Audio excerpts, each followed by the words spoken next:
Dubai stadium మురిసిపోయింది. Team India ఒక్కసారిగా మెరిసింది. Stadium మొత్తం కమాన్ ఇండియా అంటుంటే ప్లేయర్లు గర్వంతో ఉప్పొంగిపోయారు. అభిమానుల ఉత్సాహానికి ప్లేయర్లంతా ఫిదా అయ్యారు.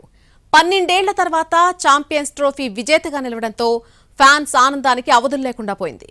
ఛాంపియన్స్ ట్రోఫీలో టీమిండియా సత్తా చాటింది. ముచ్చటగా మూడోసారి ట్రోఫీని ముద్దాడింది. ఛాంపియన్స్ జట్టు ఎలా ఉంటుందో మరోసారి చూపించింది. బ్యాటింగ్, బౌలింగ్ రంగాల్లో రాణించి తనకు తిరుగులేదని నిరూపించింది. 3 సార్లు టైటిల్స్ ను గెలుచుకున్నటువంటి తొలి జట్టుగా రికార్డు క్రియేట్ చేసింది. 2002, 2013లోనూ ఛాంపియన్స్ ట్రోఫీ విజేతగా నిలిచింది టీమిండియా. దుబాయ్ వేదికగా జరిగినటువంటి ఛాంపియన్స్ ట్రోఫీ ఫైనల్స్ లో త్రివర్ణ పతాకం రెపరెపలాడింది.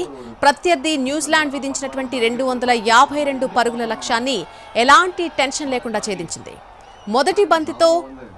మొదట బంతితో స్పిన్నర్లు మాయ చేస్తే ఆ తర్వాత బ్యాటర్లు ఒక్కసారిగా రెచ్చిపోయారు. చివర్లో కివీస్ బౌలర్లు కట్టుదిట్టంగా బౌలింగ్ చేసి టెన్షన్ పెట్టినప్పటికీ కేఎల్ రాహుల్ విజయ తీరాలకు చేర్చాడు. దీంతో 4 వికెట్లు చేతిలో ఉండగానే టీమిండియా విజయాన్ని సాధించింది. తొలుత బ్యాటింగ్ చేసిన న్యూజిలాండ్ 7 వికెట్ల నష్టానికి 251 పరుగులు చేసింది. ఆరంభం నుంచి దూకుడుగా ఆడిన కివీస్ ఆ తర్వాత భారత బౌలర్ల దెబ్బకు తేలిపోయింది. వరుసగా వికెట్లు సమర్పించుకుంది. ఒక దశలో 200 పరుగులైనా సాధిస్తుందా అన్న అనుమానాలు కూడా వచ్చాయి. చివర్లో మైకెల్ బ్రేస్వెల్ బ్యాట్ చిల్పించడంతో న్యూజిలాండ్ 251 పరుగులు సాధించింది. కుల్దీప్ యాదవ్, వరుణ్ చక్రవర్తి చెరో 2 వికెట్లు పడగొట్టారు. 252 పరుగుల లక్ష్యంతో బ్యాటింగ్ ప్రారంభించిన టీమిండియా ఓపెనర్లు రోహిత్, గిల్ ఆరంభం నుంచే దూకుడుగా ఆడారు. ఇన్నింగ్స్ రెండో బంతినే స్టాండ్స్ లోకి పంపి ప్రత్యర్థిని భయపెట్టాడు రోహిత్ శర్మ. గిల్, శర్మ తొలి వికెట్ కు 105 పరుగులు జోడించారు. 31 పరుగులు చేసిన తర్వాత శుభ్మన్ గిల్ అవుట్ అయ్యాడు. వన్డౌన్ లో వచ్చిన విరాట్ కోహ్లీ 1 పరుగుకే వెనుదిరిగాడు. 76 పరుగుల వ్యక్తిగత స్కోర్ వద్ద రోహిత్ శర్మ అవుట్ అయ్యాడు. శ్రేయస్ అయ్యర్, అక్షర్ పటేల్ ఇన్నింగ్స్ ను చక్కదిద్దే ప్రయత్నం చేశారు. 48 పరుగులు చేసినటువంటి అయ్యర్ శాంట్నర్ కి చిక్కుపోయాడు. కేఎల్ రాహుల్, హార్దిక్ పాండ్యా దూకుడుగా ఆడారు. ఇక ఈ క్రమంలోనే పాండ్యా వెనుదిరిగిన రాహుల్ మిగిలిన పని పూర్తి చేశాడు. టీమిండియా విజయంతో దేశవ్యాప్తంగా సంబరాలు అంబరాన్ని తాకుతున్నాయి. క్రికెట్ అభిమానులు ఆనందోత్సాహాల్లో మునిగిపోయారు. ఎక్కడ చూసినా టీమిండియా జైహో భారత్ నినాదాలే ధ్వనిస్తున్నాయి. రోడ్లపైకి కేరింతలు కొడుతూ యువత పండుగ చేసుకుంటూ వస్తున్నారు. దేశవ్యాప్తంగా ప్రధాన నగరాల్లో ఎక్కడ చూసినా సరే సంబరాలు మిన్నంటున్నాయి.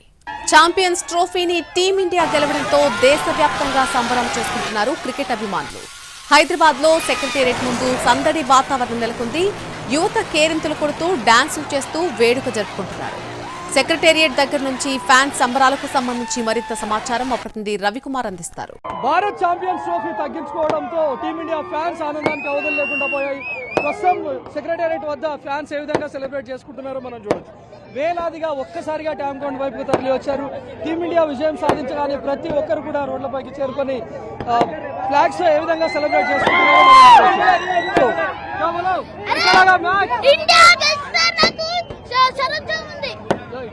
कैसा लगा भाई मैच?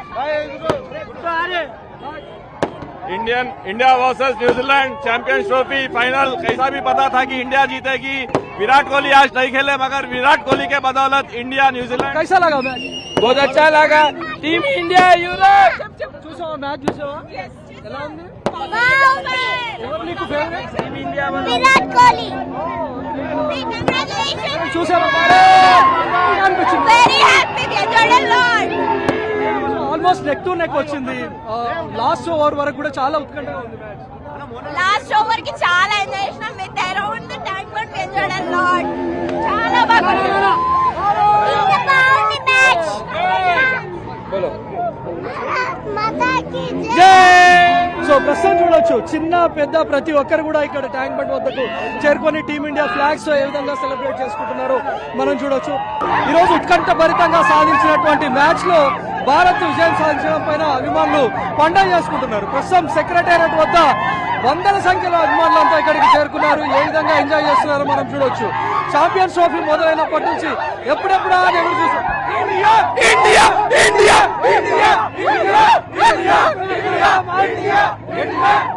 कैसा लगा मैच? ఈ రోజు మ్యాచ్ ఎట్లా అనిపించింది? విరాట్ కోహ్లీ ఒక డిసప్పాయింట్ చేశాడు. రోహిత్ శర్మ సూపర్. आज कब रोहित शर्मा जीते? आईपीएल का भी कप रोहित शर्मा लेके जाते हैं. ఉత్కంఠ చూడొచ్చు. రోహిత్ అనే పేరుతో మొదలవుతున్నాయి. రోహిత్ శర్మ ఈరోజు ఆడినటువంటి ఇన్నింగ్స్ కూడా మనం చూడొచ్చు. ఒక అద్భుతమైనటువంటి ఇన్నింగ్స్ మనం రోహిత్ శర్మ నుంచి చూసాం. మనం ప్రస్తుతం ఫ్యాన్స్ అంతా సంబరాలు చేసుకోవడం, కనీసం మనకి ఇక్కడ ఏం వినపడినటువంటి పరిస్థితి. కనీసం ఫ్యాన్స్ ఎలా ఉన్నారో చూడొచ్చు.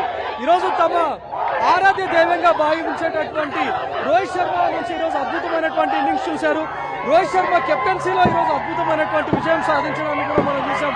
ఫ్యాన్స్ ఆనందానికి అవధులు లేకుండా పోయాయి. ఒకవైపు క్రాకర్స్ కాలుస్తూ టీమిండియా ఫ్లాగ్స్ తో వాళ్ళు సంబరాలు జరుపుకుంటూ ఉన్నారు. ఇక్కడ చూడ చిన్న పెద్ద అనే తేడా లేకుండా ప్రతి ఒక్కరూ ట్యాంక్ బండ్ వద్దకు చేరుకొని ఎలా సెలబ్రేట్ చేసుకుంటున్నారో మనం చూడొచ్చు. 12 ఏళ్ల తర్వాత మనకు దక్కినటువంటి విజయం ఇది. ఎట్లా అనిపిస్తుంది బ్రో మ్యాచ్? చాలా రోహిత్ శర్మ ఫైనల్ పడతామని చాలా సంతోషంగా ఉంది. రోహిత్ శర్మ ఇండియా भाई कैसा लगा मैच? अरे बहुत क्रेजी था इंडिया इंडिया।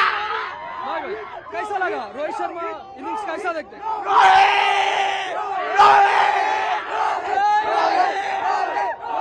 ప్రతి ఒక్కరు ఇక్కడ రోహిత్ సంబరాలకు ఎదురు లేకుండా ఎలా సెలబ్రేట్ చేసుకుంటున్నారో కూడా మనం చూస్తున్నటువంటి పరిస్థితులు.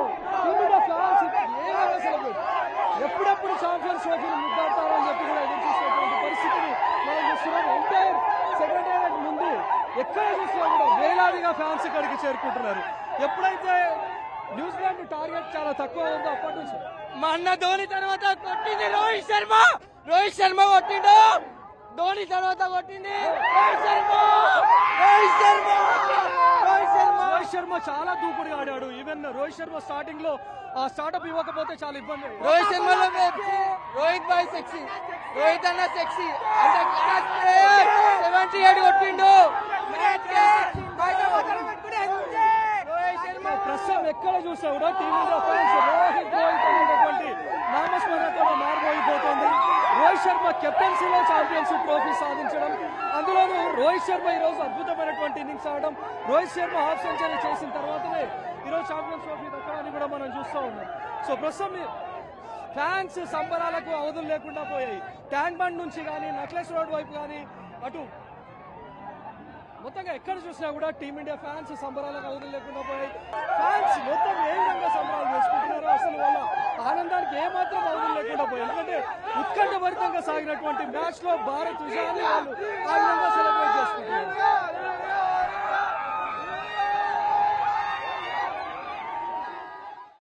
ఈరోజు దుబాయ్ స్టేడియం అంతా కూడా మురిసిపోయింది. టీమిండియా మెరవడంతో స్టేడియం మొత్తం కూడా కమాన్ ఇండియా అంటుంటే ప్లేయర్లు కూడా గర్వంతో ఉప్పొంగిపోయారు. అభిమానుల ఉత్సాహానికి ప్లేయర్లు కూడా ఫిదా అయిపోయారు. 12 ఏళ్ల తర్వాత ఛాంపియన్స్ ట్రోఫీ విజేతగా నిలవడంతో ఫ్యాన్స్ ఆనందానికి అవధులు లేకుండా పోయింది. దేశవ్యాప్తంగా సంబరాలు అంబరాన్నంటున్నాయి. ఛాంపియన్స్ ట్రోఫీలో టీమిండియా సత్తా చాటింది. ముచ్చటగా 3వ ట్రోఫీని ముద్దాడింది. ఛాంపియన్స్ జట్టు ఎలా ఉంటుందో మరోసారి చూపించింది టీమిండియా. బ్యాటింగ్ అలాగే బౌలింగ్ రంగాల్లో రాణించి తనకు తిరుగులేదని మరోసారి నిరూపించింది. 3 సార్లు టైటిల్స్ ను గెలుచుకున్నటువంటి తొలి జట్టుగా రికార్డు సృష్టించింది టీమిండియా. 2002లో ఆ తర్వాత 2013లోనూ ఛాంపియన్స్ ట్రోఫీ విజేతగా నిలిచింది. దుబాయ్ వేదికగా జరిగినటువంటి ఛాంపియన్స్ ట్రోఫీ ఫైనల్స్ లో మన త్రివర్ణ పతాకం రెపరెపలాడింది. ప్రత్యర్థి న్యూజిలాండ్ విధించినటువంటి 252 పరుగుల లక్ష్యాన్ని ఎలాంటి టెన్షన్ లేకుండా ఛేదించింది టీమిండియా. మొదట బంతితో స్పిన్నర్లు మాయ చేస్తే ఆ తర్వాత బ్యాటర్లు రెచ్చిపోయారు. చివర్లో కివీస్ బౌలర్లు కట్టుదిట్టంగా బౌలింగ్ చేసి టెన్షన్ పెట్టినప్పటికీ కేఎల్ రాహుల్ విజయ తీరాలకు చేర్చాడు. దీంతో 4 వికెట్లు చేతిలో ఉండగానే టీమిండియా విజయాన్ని సాధించింది. తొలుత బ్యాటింగ్ చేసినటువంటి న్యూజిలాండ్ 7 వికెట్ల నష్టానికి 251 పరుగులు చేసింది. ఆరంభం నుంచి దూకుడుగా ఆడిన కివీస్ ఆ తర్వాత భారత బౌలర్ల దెబ్బకు తేలిపోయింది. వరుసగా వికెట్లను సమర్పించుకోవడం జరిగింది. ఒక దశలో 200 పరుగులైనా సాధిస్తుందా లేదా అన్న అనుమానం కూడా వచ్చింది. అయితే చివర్లో మైకెల్ బ్రేస్వెల్ బ్యాట్ జులిపించడంతో న్యూజిలాండ్ 251 పరుగులు సాధించడం జరిగింది. కుల్దీప్ యాదవ్, వరుణ్ చక్రవర్తి చెరో 2 వికెట్లు పడగొట్టారు. 252 పరుగుల లక్ష్యంతో బ్యాటింగ్ ప్రారంభించిన టీమిండియా ఓపెనర్లు రోహిత్ శర్మ, గిల్ ఆరంభం నుంచే దూకుడుగా ఆడారు. ఇన్నింగ్స్ 2వ బంతినే స్టాండ్స్ లోకి పంపించి ప్రత్యర్థిని భయపెట్టాడు రోహిత్ శర్మ. గిల్, శర్మ తొలి వికెట్కు 105 పరుగులు జోడించారు. 31 పరుగులు చేసిన తర్వాత శుభ్మన్ గిల్ అవుట్ అయ్యాడు. 1 డౌన్లో వచ్చినటువంటి విరాట్ కోహ్లీ కేవలం 1 పరుగుకే వెనుదిరిగాడు. 76 పరుగుల వ్యక్తిగత స్కోర్ వద్ద రోహిత్ శర్మ అవుట్ అయ్యాడు. శ్రేయస్ అయ్యర్, అక్షర్ పటేల్ ఇన్నింగ్స్ ను చక్కదిద్దే ప్రయత్నం చేశారు. 48 పరుగులు చేసినటువంటి అయ్యర్ శాంట్నర్ కి చిక్కిపోయాడు. ఇక కేఎల్ రాహుల్, హార్దిక్ పాండ్యా దూకుడుగా ఆడారు. ఈ క్రమంలోనే పాండ్యా వెనుదిరిగినా సరే రాహుల్ మిగిలిన పనిని పూర్తి చేశాడు. టీమిండియా విజయంతో దేశవ్యాప్తంగా సంబరాలు అంబరాన్ని తాకుతున్నాయి. క్రికెట్ అభిమానులు ఆనందోత్సాహాల్లో మునిగిపోయారు. ఎక్కడ చూసినా సరే టీమిండియా జై హో భారత్ నినాదాలే ధ్వనిస్తూ ఉన్నాయి. రోడ్లపైకి కేరింతలు కొడుతూ యువత బయటకొచ్చి పండుగ చేసుకుంటూ ఉన్నారు. దేశవ్యాప్తంగా ప్రధాన నగరాల్లో ఎక్కడ చూసినా సరే సంబరాలు మిన్నంటున్నాయి.